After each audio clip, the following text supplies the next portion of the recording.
మన ఇతిహాసాల్లో రాముల వారికి సాయం చేయడానికి హనుమంతుల వారు వచ్చారు.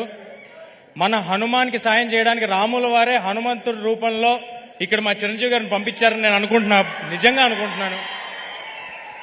చిరంజీవి గారు సినిమాల్లో మాత్రమే ఆపద్బాంధవుడు కాదు, సినిమా వాళ్ళకి కూడా ఆపద్బాంధవుడు.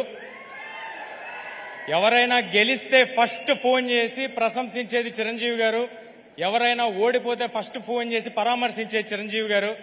అలాంటి మా ఇండస్ట్రీ పెద్ద మా చిరంజీవి గారు. నేను నా జీవితంలో నేను ఎవరికైనా థ్యాంక్స్ చెప్పుకోవాలంటే మా మదర్ ఫాదర్ తర్వాత నేను ఎవరికైనా థ్యాంక్స్ చెప్పుకోవాలంటే అది చిరంజీవి గారికే.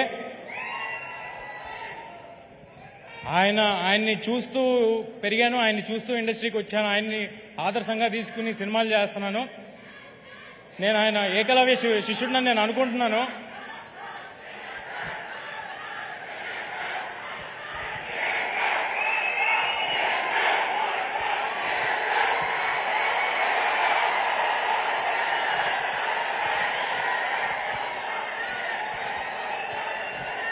చిరంజీవి గారు కానీ నా జీవితంలో లేకపోయి ఉంటే నేను సినిమాల్లో ఉండేవాడిని కాదు, ఇక్కడ ఉండేవాడిని కాదు. నా జీవితంలో అంటే నేను మీలాగే చూడటమే, అంతే, అంతకు మించి ఇంకేం లేదు. అందుకే నేను ఏకలవ్య శిష్యుడిని నేను అనుకుంటాను. అలా చూస్తూ ఇండస్ట్రీకి వచ్చాను. ఇవాళ మీ ప్రేమ ఇక్కడ నిలబెట్టింది నన్ను.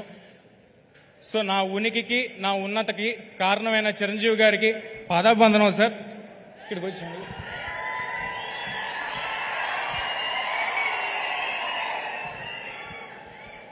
ఇక మా డైరెక్టర్ స్టార్ మెగా స్టార్